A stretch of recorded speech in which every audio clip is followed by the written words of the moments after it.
তো তারপরে যেই ফিচারটা আছে এখানে আপনি দেখতে পারবেন প্রোডাক্ট এসকিউ।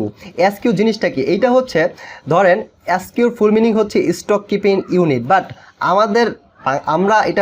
আমাদের দেশে আমরা এটা বেশিরভাগ যেই কাজে ইউজ করি সেটা হচ্ছে ধরেন অনেকে আমরা আগে অনেক দিন যাবতই কিন্তু ওয়েবসাইট সারা বিজনেস পরিচালনা করি, এই জন্য আমাদের যাদের অনেক প্রোডাক্ট আছে তারা কী করে এতদিনে অনেক নাম্বার দিছে প্রোডাক্টে, ঠিক আছে, TA1 T2 T3 বা শার্ট হইলে S1 S2 800 X500 এইরকম, মানে shirt panjabi P1 P500 P600 এইভাবে নাম্বার দিয়ে রাখছে, ঠিক আছে, মানে চেনার জন্য। মানে অনেক প্রোডাক্ট তারা কীভাবে এটা ম্যানেজ করবে, এই জন্য প্রত্যেকটা প্রোডাক্টে তারা তাদের মতো করে একটা নাম্বার দিয়ে রাখছে, বুঝতে পারছেন, মানে প্রোডাক্টের একটা আইডি দেওয়া হয়েছে। সো আপনি যদি এরকম কোনো আইডি দিয়ে রাখছেন তাহলে হচ্ছে আপনি যদি এখন তো ধরেন যখনই প্রোডাক্ট অ্যাড করবেন নতুন একটা আইডি ক্রিয়েট হবে, ঠিক আছে, এই দেখেন এই প্রোডাক্ট আইডি যেমন 537 ক্রিয়েট হয়েছে, বাট যখন আপনার ওয়েবসাইট ছিল না বা যাদের ছিল না তারা কিন্তু এরকম একটা আইডি নিজেদের মতো করে দিয়ে দিছিল, ঠিক আছে। সো আপনি যদি আগের নিয়মেই ঠিক আছে আগের নিয়মেই প্রোডাক্টগুলোকে খুঁজে বের করতে চান, ম্যানেজ করতে চান, তাহলে ওই আগের আইডিটা আপনি যেটা নিজের মতো করে বানাইছেন সেইটা আপনি এইখানে দিবেন, ঠিক আছে, প্রোডাক্ট এসকিউর মধ্যে, মানে এটা একটা কাস্টম প্রোডাক্ট আইডি আপনার।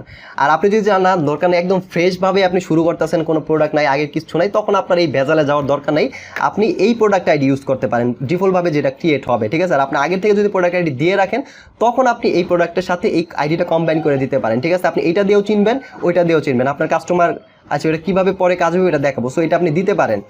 আর আপনি যদি মনে করেন আপনি আগে দিছি তো কী হয়েছে, আপনি এখন থেকে আর ভেজাল চাচ্ছি না, এখন থেকে আমি শুধু যেই ডিফল্ট যে আইডি ক্রিয়েট হয় ওইটা দিয়েই হ্যান্ডেল করব, ঠিক আছে, তখন আর এটার দরকার নেই। আর যদি মনে করেন না আমি দরকার আছে তখন আপনি এটা এখানে দিবেন। এইটার এক্সাম্পল যদি আপনি দেখতে চান, কি দেখাবো এক্সাম্পলটা, আচ্ছা একটু দেখাই দেই, আমি যদি আচ্ছা এটা একটু দেখাই দিই, ধরেন আমি এটা ল্যান্ডিং পেজ আগে যাই। এখন দেখেন এই প্রোডাক্টের যেই আছে এটার সামনে কিন্তু কোনো কোনো এসকিউ নামে কোনো ফিল নেই, এখানে প্রোডাক্ট আইডি আছে যেটা ডিফল্টভাবে ক্রিয়েট হয়েছে, এটা 25 বার ভিউ হয়েছে এটা দেখাচ্ছে, আর হচ্ছে ইন স্টকে আছে, এটা স্টকে আছে এটা দেখাচ্ছে, ঠিক আছে। এখন আপনি যখন অনেক সময় কাস্টমার ওয়েবসাইটে ফোন দিয়ে মানে প্রোডাক্টের কথা বলে, ফোন দিয়ে অর্ডার দেয়, বলে এই প্রোডাক্টটা দেন, সো আপনি যদি ওই আইডি দিয়ে চিনতে চান আপনার প্রোডাক্ট আপনার এসকিউ দিয়ে, সো তখন আপনি এইখানে এসকিউ দিবেন। এসকিউ ধরেন এটা ধরেন কি ঘড়ি, তো ওয়াচ ধরেন ওয়াচ 110